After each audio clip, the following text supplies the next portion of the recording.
Ang mamamayan ng Sapiro ay hindi kailanman malilimutan ang kabayanihan ninyong dalawa. Bagamat kayo ay hindi mga tunay na anak ng Sapiro, sapagkat sa pinakamadilim naming kasaysayan ay ipinaglaban niyo ang aming kaharian na parang ito ay inyong tunay na tahanan.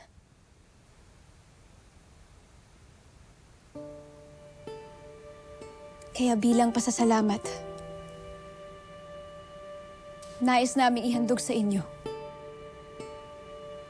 na kayo ay maging tunay na mamamayan ng Sapiro.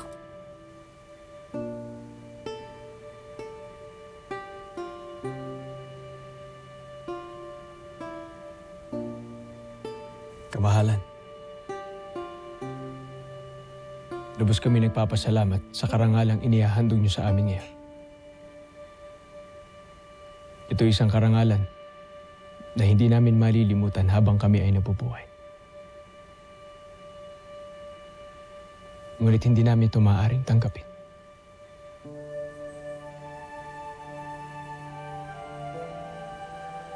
Tapos na ang aming tungkulin dito sa Sapiro. Kaya kailangan na namin bumalik ng Miniave kasama ni Sangre Dea upang buuin ang aming sariling lupain.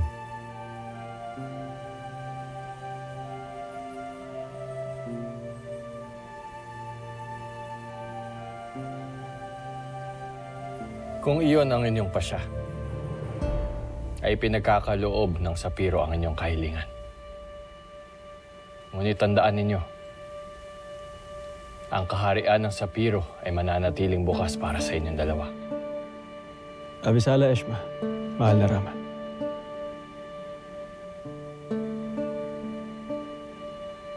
Abisala Eshma, mahal kong Hara.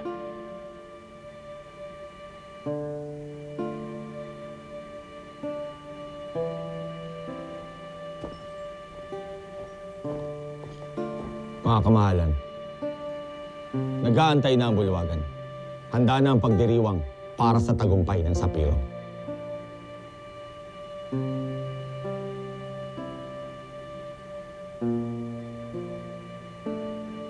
Mauna na kayo ni Mash Navicus, Rama.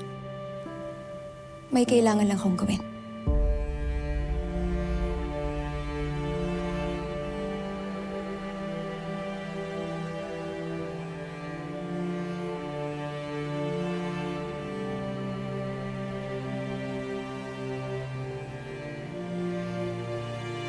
Halika, Vicos.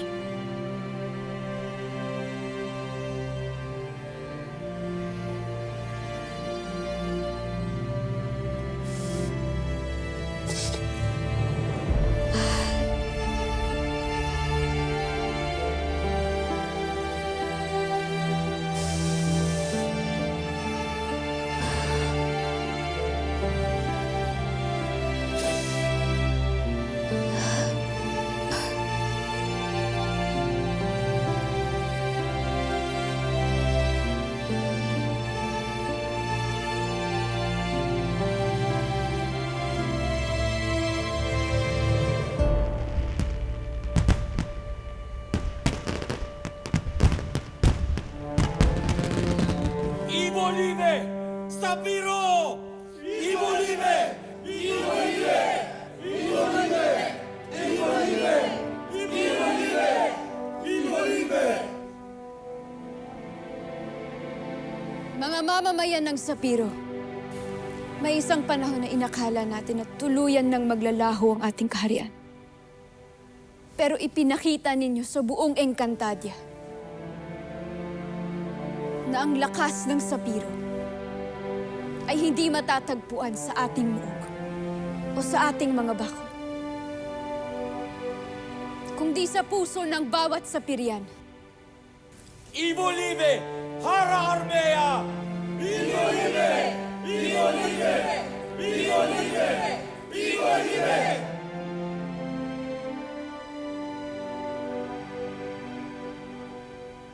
Mga mamamayan ng Sapiro, ang digmaang nagwakas ay hindi lamang para sa ating kaharian. Ito rin ay pakikipaglaban para sa ating kalayaan. Kalayaan sa takot. Kalayaan sa pananakop at pang-aapi. At kung tunay ngang malaya na ang Sapiro, ay panahon na rin para maging malaya ang hara nito.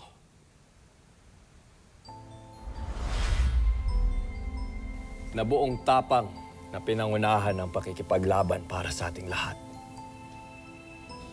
Sultaris, anong sinasabi mo? Noong tayo'y pinag-isang dibdib, ang buong akala ko'y ito na lamang ang tanging paraan upang mapangalagaan ang Sapiro. Ngunit may natutunan ako sa digmaang naganap na ang puso ng isang harang mandirigma ay hindi maaaring ikulong. Kaya mula sa gabing ito, ay hayaan niyong lumikha ako ng isang batas na tunay na mapagpalaya.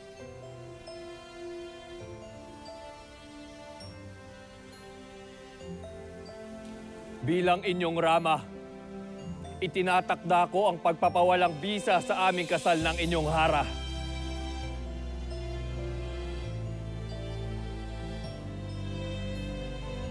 Mula rin sa gabing ito, ay wala nang sino mang pipiliting ikasal sa hindi pinili ng kanilang puso.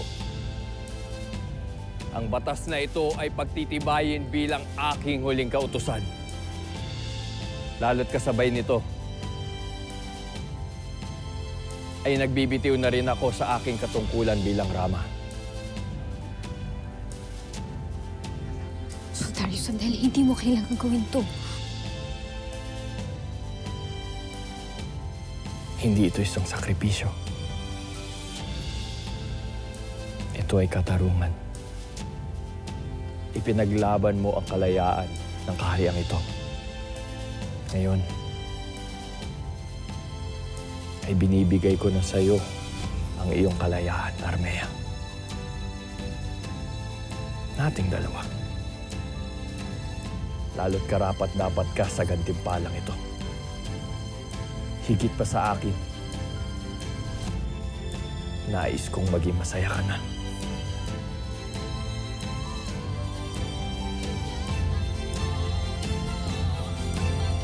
Mabuhay ang nag-iisang pinuno ng Sapiro!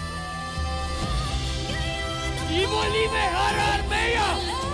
Ivo Libe! Ivo Libe! Ivo Libe! Ivo Libe! Ivo Libe! Ivo Libe!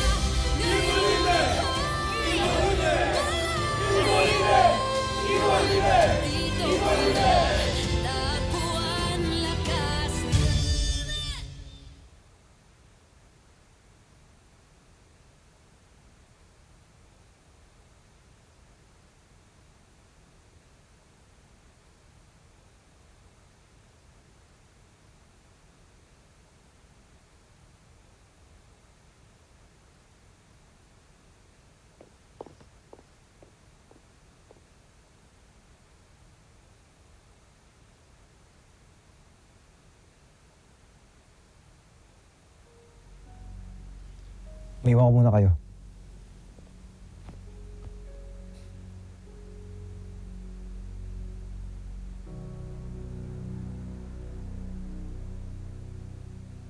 Anong aking may paglilingkod? Mahal na hara. Daro ng Miniave. May huling iuutos lang ako sa'yo. Ihayag mo, mahal na hara. At gagawin ko ang lahat upang tuparin iyon. Lumapit ka sa akin.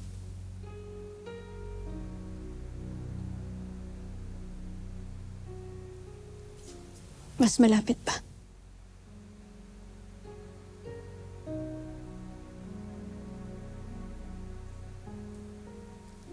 Daron ng Miniave.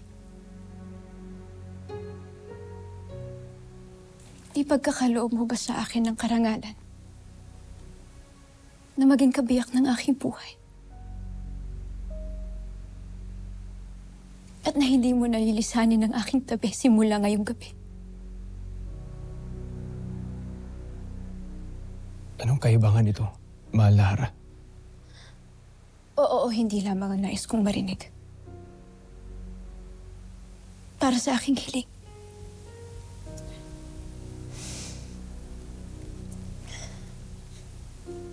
hiling hindi bilang isang hara.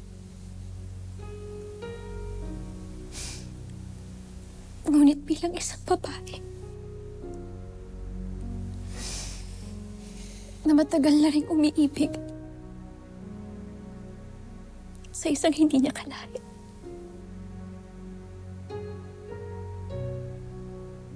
Kinahabagan na ito ni Soldarius. Kaya siya na inagbitaw bilang aking rama. At bana.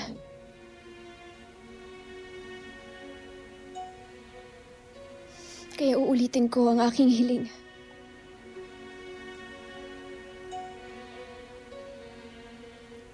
Kailanman ay hindi ko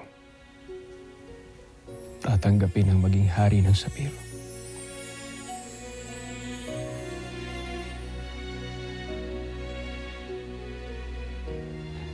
Pero buong puso at kaluluwa kong tinatanggap na maging kabiyak ng hara nito.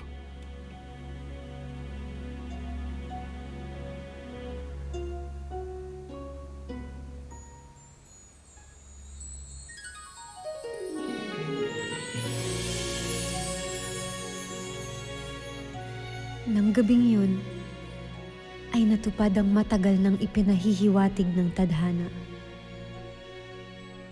Ang dayuhang hindi isinilang upang maghari, ang siyang magiging isa sa pinakadakilang pinuno ng Sapiro, sa tabi ng kanyang asawang hara.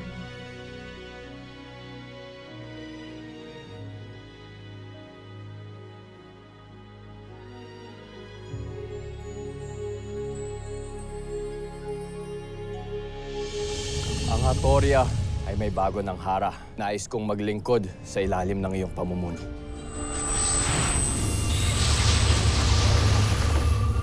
Brilyante ng hangin. Ikaw ay inutusan kong magpaubayan kay Terra. Ayaw ng brilyante na lumisan sa pangangalaga ni Dea. Anong naganap dito? Asa na si Akil? Sinubukan ko siyang pigilan, pero nilabanan niya ako. Tumakas na si Akil. Tila hindi pa tapos ang ating laban. Ngunit hindi tayo nakatitiyak kung ito'y magiging madali. Patuloy ang pagdating sa atin ng mga pagsubok. Ngunit magiging handa tayo. Encantadia!